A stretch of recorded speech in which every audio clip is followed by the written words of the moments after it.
Rieccoci, bentornati alla rubrica dalla parte del cittadino.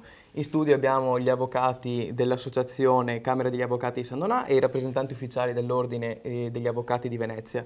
Stavamo discutendo dell'importanza del giudice di pace nel territorio del Veneto orientale. Abbiamo posto in evidenza quanto il giudice di pace abbia un rilievo ai fini dell'efficienza del diritto, della giustizia nel nostro territorio e, come ricordava l'avvocato Rampazzo, il Tribunale di San Donà, la sezione distaccata e il giudice di pace rappresenta un fiore all'occhiello della giustizia italiana e soprattutto della giustizia nel nostro territorio. Abbiamo in studio anche l'avvocato Pavan, che è presidente dell'Associazione Camera degli Avvocati di San Donà di Piave. Ecco, avvocato Pavan, io le chiederei cosa si può fare in tempi brevi per affrontare questo problema? Vede, mi piace essere vicino al titolo della vostra rubrica, dalla parte del cittadino. Questo è un, come dire, senso che noi sentiamo fortemente.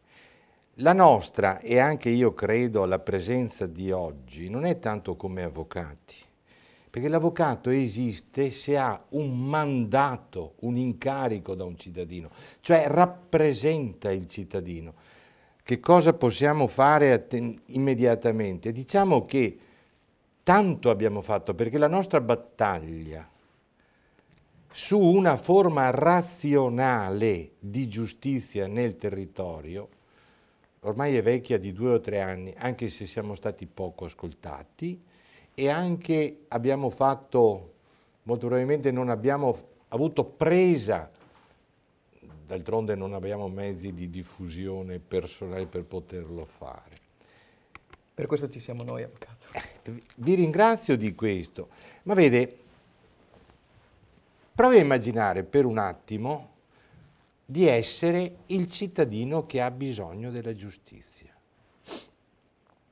Allora lei sa che ha diritto alla giustizia, perché lo dice la Costituzione, no? Benigni dovrebbe ricordare anche gli articoli 3 e 24. Io ho diritto alla giustizia. Faccio un esempio per spiegarmi, per il cittadino, perché è a lui che ci dirigiamo, perché deve nascere questo senso, questa cultura, perché allora si può fare tutto. Lei ha diritto ad una macchina, va fuori e non la trova. Che cosa dice? Il mio diritto è negato.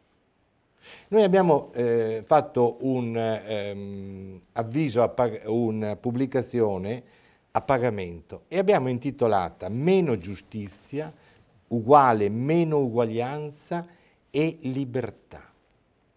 Cioè, se il mio diritto è un diritto anche fondamentale, come è il diritto alla salute, mi viene negato, la prima delle cose che questo effetto genera è la sfiducia, il senso antistato, non antipolitica. Peggio ancora, vengo al concreto.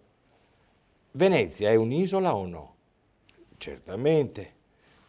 C'è un ponte, ma non per questo. Ecco, lei quando deve andare a Venezia, a differenza, che ne so, dei cittadini che stanno in periferia di Padova o di Vicenza, salgono in macchina e scendono in macchina davanti al tribunale.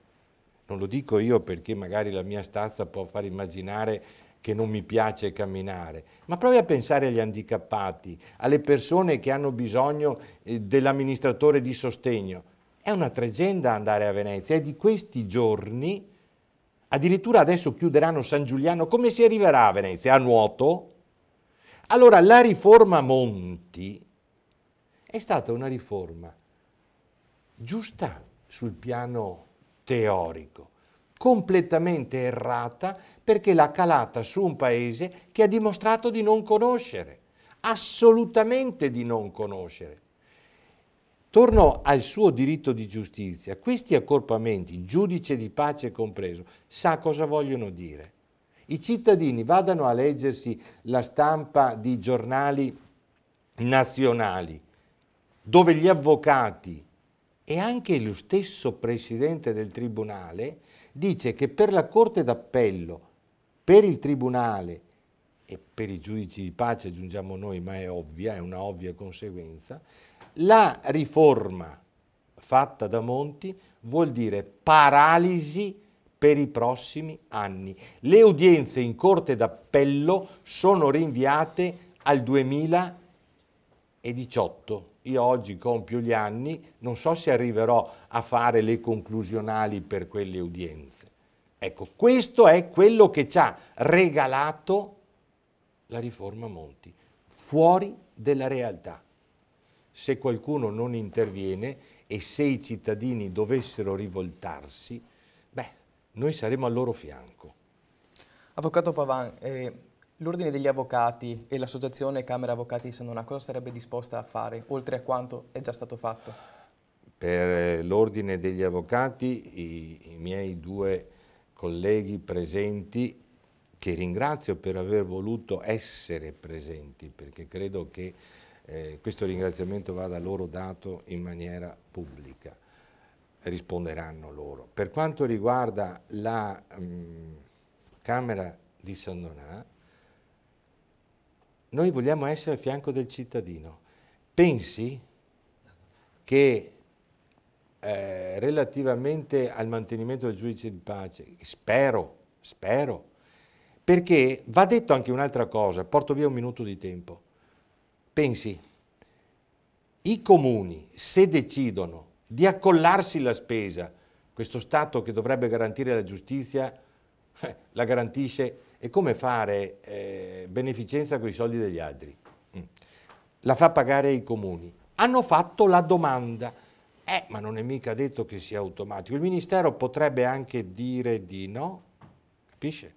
Quindi questa situazione di incertezza, e allora diciamo, viviamo al momento, noi cercheremo di fare, essendo a fianco del cittadino, che il cittadino si rivolga agli organi che ha eletto, perché cambino questa legge, altrimenti sarà uno sfacelo. A fianco del cittadino, sul giudice di pace, se resterà, la Camera Avvocati sarà pronta anche a gestire lo sportello sul territorio, perché se non dovesse essere prorogata la sezione distaccata, le istanze, quelle per avere l'amministratore di sostegno, possano essere depositate al giudice di pace e le porteremo noi a Venezia. Credo di aver dimostrato concretamente che siamo dalla parte del cittadino. Avvocato Faggiotto, molto brevemente un commento da parte degli ordini degli avvocati di Venezia in merito a cosa si potrebbe fare. Allora, l'Ordine degli Avvocati di Venezia si è mosso ancora l'anno scorso, perché è dell'anno scorso una delibera poi approvata dall'Assemblea degli Iscritti, che già prima della pubblicazione dei decreti, anzi dell'emanazione dei decreti legislativi, aveva instato affinché fossero mantenuti sul territorio gli uffici giudiziari territoriali. Quindi l'Ordine si è sempre mosso. Ovviamente l'ordine è ente pubblico e quindi voglio dire deve anche tener conto di quelle che sono le istanze di tutti i cittadini e di tutti, voglio dire, gli avvocati iscritti. Però ha sempre avuto un atteggiamento e un comportamento lineare e in linea, scusatemi la ripetizione, con il mandato ricevuto dai consiglieri, perché bisogna ricordare che noi siamo stati eletti sulla base di un preciso mandato elettorale, sulla base elettorale chiaramente sempre rapportato all'ordine, non voglio far confusione con termini politici al riguardo, e lungi da me, ma comunque sulla base di un programma che prevedeva rigorosamente voglio dire, un comportamento volto al mantenimento appunto delle attuali sezioni distaccate e degli attuali giudici di pace. Benissimo, ringraziamo i nostri ospiti per la cortese disponibilità, ringraziamo voi telespettatori, ringrazio Piave TV.